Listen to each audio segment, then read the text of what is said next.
Doctor Kavvampalli Satyanarayana. అధ్యక్ష, TRS పార్టీకి TRS గౌరవ సభ్యులకి ఎవరిని గౌరవించని ప్రవర్తన ఈరోజు అన్న కొంచెం జరిగింది. ఈరోజు నిన్నట్టుండి ఒకటే రాద్ధాంతం, ఉదయం అయిందో లేదో చాలా కష్టపడి జీవితంలో ఒక లెక్చరర్గా ఉంటూ 94 నుండి రాజకీయాల్లో ఉంటున్నటువంటి కడియం శ్రీహరి గారిని పెద్ద వయసు ఒక 70 ఏళ్ల పైన ఉన్నటువంటి సభ్యుని పట్ల అసభ్యంగా ప్రవర్తించినటువంటి టిఆర్ఎస్ సభ్యులను, మరి ముఖ్యంగా పాడి కౌశిక్ రెడ్డి గారిని చూసి ఈరోజు అందరూ కూడా సభ్య సమాజం సిగ్గుపడతా ఉన్నది. కాబట్టి వీళ్ళు ఎప్పుడు కూడా దళితులను అవమానపరచడం వాళ్ళకు అలవాటు. మీ అందరికీ తెలుసు, ఆ ప్రభుత్వంలో ఉన్నటువంటి రాజయ్య గారిని కూడా ఆ రోజు అవమానకరమైన రీతిలో ఆయనను బర్తరఫ్ చేయడం జరిగింది. అంటే దళితుల పట్ల వీళ్ళకి ఏమాత్రం కూడా గౌరవం లేదు.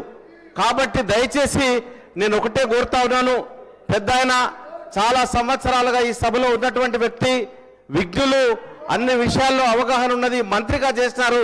కాబట్టి నేను ఒకటే మీ అందరికి కూడా కోరుతా ఉన్నాను, ఈరోజు ఏమాత్రం కూడా ఉపేక్షించకుండా కౌశిక్ రెడ్డి గారిని సస్పెండ్ చేయాలని నేను కోరుతా ఉన్నాను.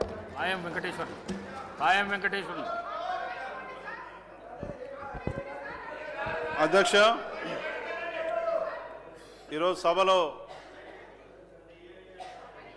గౌరవ సీనియర్ శాసనసభ్యులు కడియం శ్రీహరి గారు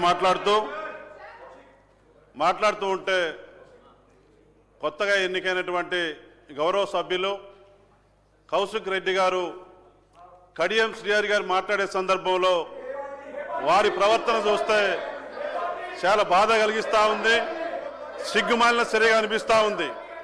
కౌశిక్ రెడ్డి గారు మాట్లాడుతూ ఒక రౌడీలాగా, ఒక గుండాలాగా వేలు చూపెడుతూ నీ అంతు చూస్తా, నీ సంగతి చూస్తా, మరి వాళ్ళ తుపాకీ స్టైల్లో మరి కాల్ చేస్తానని చెప్పేసి ఆయన ప్రవర్తన, ఆయన హావభావాలు చూస్తూ ఉంటే మరి తెలంగాణ ప్రజలు, సభ్య సమాజం తలదించుకునే విధంగా నిస్సిగ్గుగా వారి యొక్క వ్యాఖ్యలు ఉన్నాయి. అధ్యక్ష, ఈ గౌరవప్రదమైనటువంటి శాసనసభలో గౌరవ సీనియర్ శాసనసభ్యులు కడియం శ్రీహరి గారికి అపారమైన అనుభవం ఉంది రాజకీయాల పట్ల.